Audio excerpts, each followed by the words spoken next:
Shabbat Daf Kaf Amud Bet, bonjour tout le monde. Alors nous allons prendre à partir des 2 points. Donc c'est 1, 2, 3, 4, 5, cinquième ligne. Rabbi Ishmael Omer.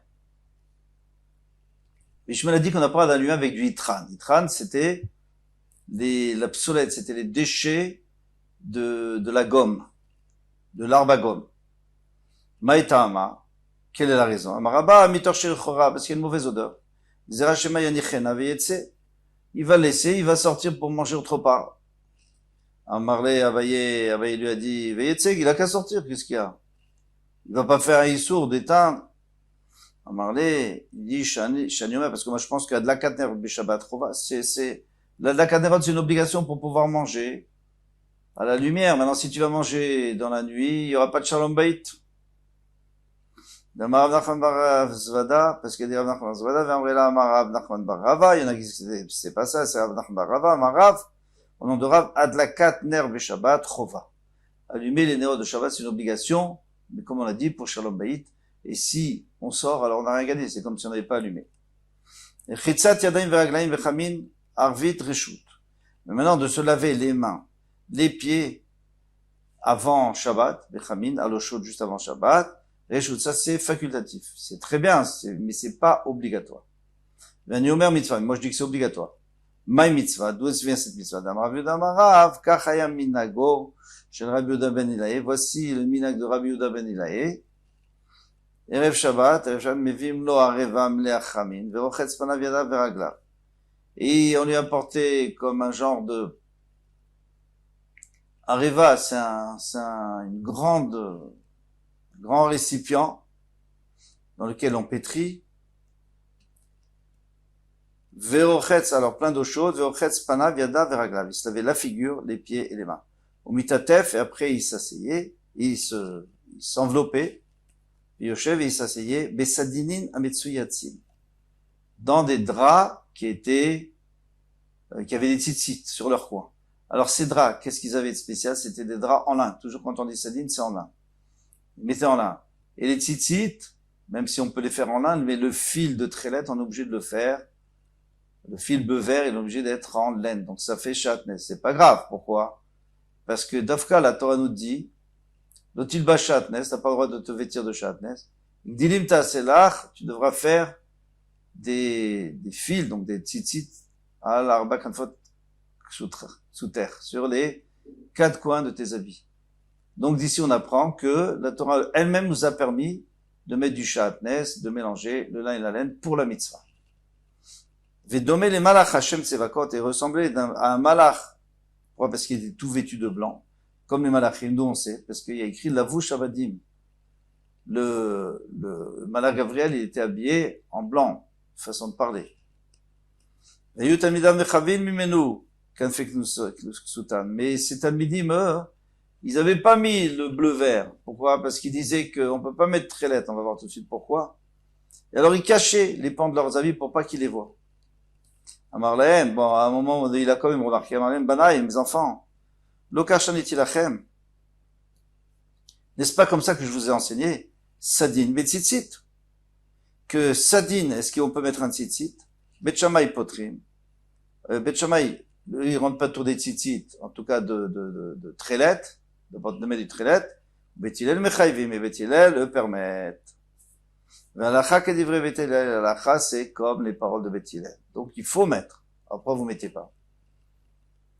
Et nous, et eux, pourquoi ils voulaient pas? Eux, ils allaient aussi d'après Betilel. L'alacha c'est toujours d'après Betilel. C'est vrai, ils pensent, Xera mishum psut laïda. Ils pensent, ils avaient compris que les Chachamim avaient fait une Xera. Et ils avaient dit qu'il fallait pas faire ce genre de shatnez, de mélange, ce genre de mélange. Pourquoi?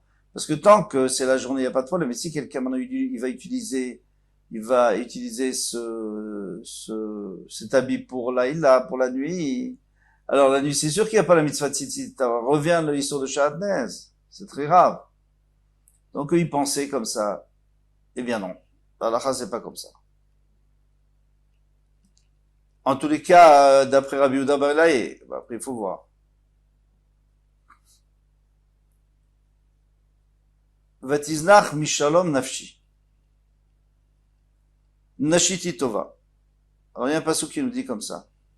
que au moment du Churban Bet Hamikdash, quand les gens étaient exilés, Vatiznach, Mishalom Nafshi. Et le Shalom a abandonné mon âme.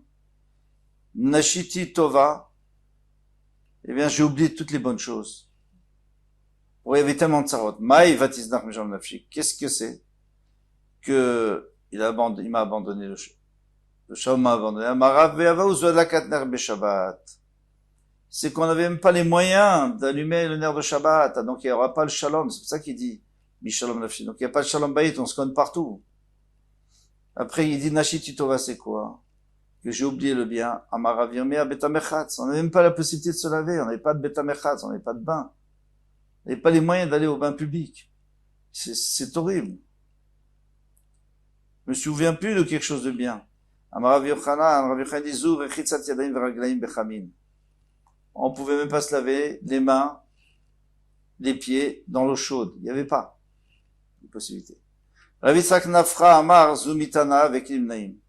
On n'avait pas un bon lit et avec des draps et des couvertures qui le recouvrent bien. Alors ça peut être un lit pour dormir, ça peut être un lit pour manger, bien sûr. Rabbi Abba Amar Zumita Mutsaat, c'est un lit qui est déjà prêt, Veisha Mekouché tête, une femme qui est bien habillée et qui est belle, les Talmidei Chachamim, pour les Talmidei Chachamim, qui se fait belle pour les Talmidei Chachamim. Parce qu'on sait que les Talmidei Chachamim, ils sont toute la semaine, ils sont en train d'étudier sur les bancs, ils dorment presque pas. Donc ils sont pas à la maison avec leurs femmes. Les Shabbat, ils viennent alors que leurs femmes, elles soient prêtes pour eux. Tanura Banan, nos maîtres nous enseignent Eze Ashir. Qu'est-ce qu'on appelle un Ashir? Kol she'esho nachadroach be'oshcho. Alors, qu'est-ce que c'est qu'un Ashir? D'abord, qu'est-ce que ça peut nous faire? Et si quelqu'un est riche, tant mieux, il est pas riche, il est pas riche. On a besoin de savoir quelle est la définition d'un Ashir, oui.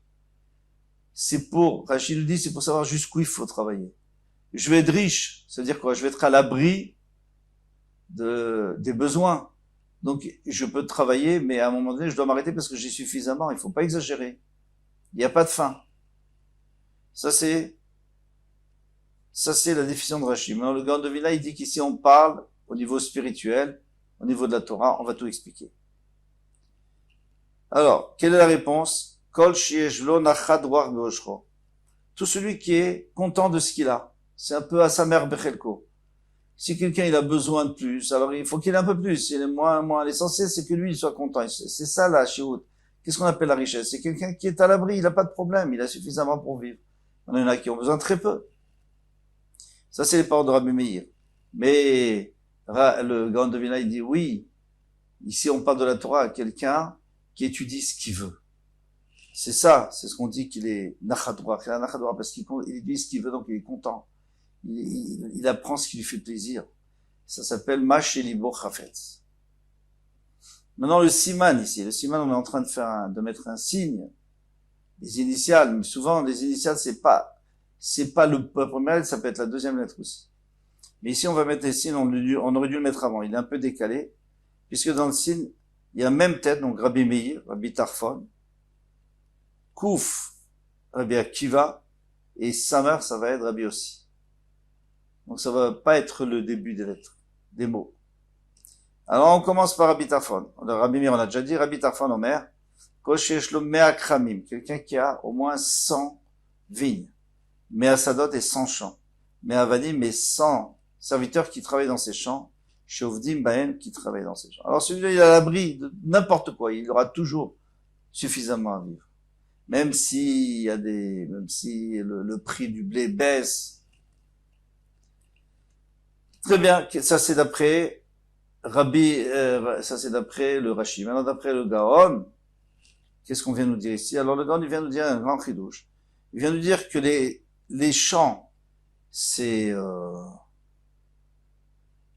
les halachot. Donc l'essentiel de l'Gemara, c'est les halachot, Mishnah avec l'explication. Les vignes, c'est les agathot, c'est-à-dire les histoires, le moussard, qu'il y a là-bas. Et les avadim, c'est les brachot, 100 brachot. Quelqu'un a l'obligation de faire 100 brachot tous les jours. Avec ça, quelqu'un il est tranquille. Alors, j'ai essayé de réfléchir pourquoi. Alors ça a l'air comme ça, c'est que les champs c'est l'essentiel. C'est là-dessus qu'on vit. Il y a du blé, il faut pouvoir manger, on peut planter des légumes aussi. Voilà, ça c'est le minimum. Après, il y a un peu plus, c'est le vin. Kramim, c'est le vin. Donc, le minimum c'est quoi? C'est la halakha. Si quelqu'un connaît pas la halakha, il peut pas être un bon juif.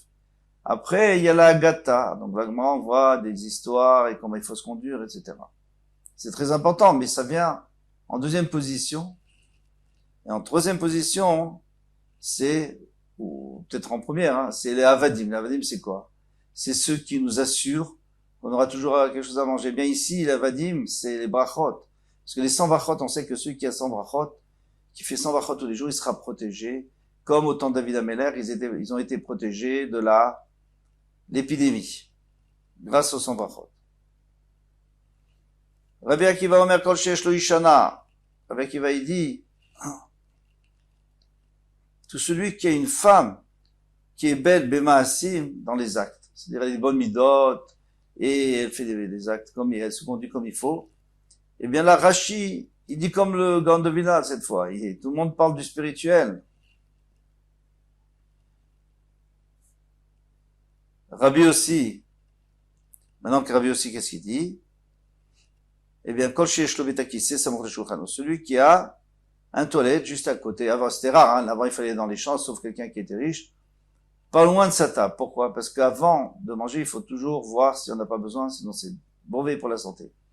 Et après, des fois, on peut pas, c'est difficile de se retenir. Donc, il avait un proche du Shulchan, il est tranquille. Celui-là, il est riche. Il a vraiment ce qu'il faut. Tania, maintenant, on parle pas il a pas de pain, parce que les gens, ici, on parle de la chose qui était un luxe. Au temps d'Agmara. Tania, Rabbi Shimon ben Nazar Omer, Rabbi Shimon ben Nazar a dit, El Madikim bet Tsori, on n'a pas le droit d'allumer avec cette Tsori. Tsori, c'est de l'huile qui vient d'un arbre et qui est très inflammable et volatile. Maïta Maklarezon, Amarava Mitor Sherechon Odaf, puisqu'il a une tellement bonne odeur, Zera Shemeistapek Menu, on a peur qu'il en prenne pour se parfumer.